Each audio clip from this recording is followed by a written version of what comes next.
Well, it's about the making of Chainsaw. I interviewed all the surviving cast members and every crew member I could find, and so I got their story. But it's a day-to-day account of the experience of filming Chainsaw, and then from there it talks about how the world reacted to the movie when it came out, how the critics responded, how the public responded, and why it is that people hated, not people, but critics hated Chainsaw Massacre.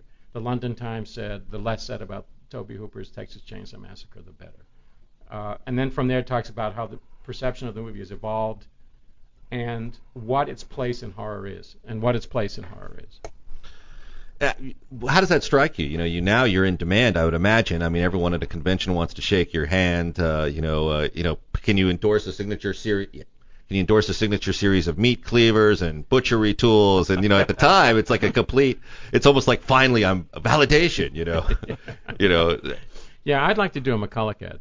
Yeah, I'm surprised you haven't. It's the world is so cryptic in a way now. I'm surprised that you have, at least on Saturday Night Live. I don't know why. Oh, sure, yeah, absolutely. Well, part of it, I think that after Chainsaw Massacre, I moved to New England and hunkered down and wrote for almost 20 years before I looked up and looked around and realized Chainsaw was big.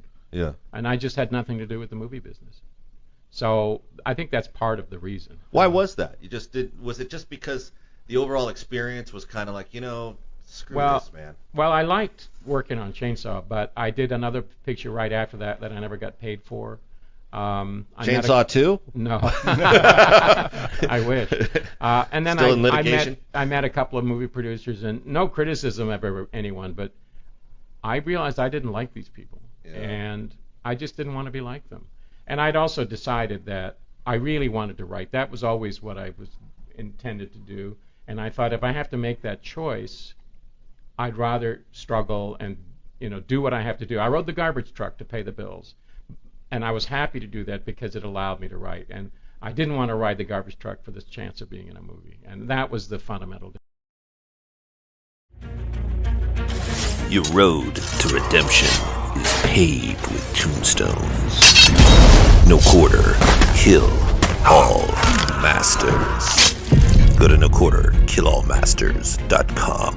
Rated R.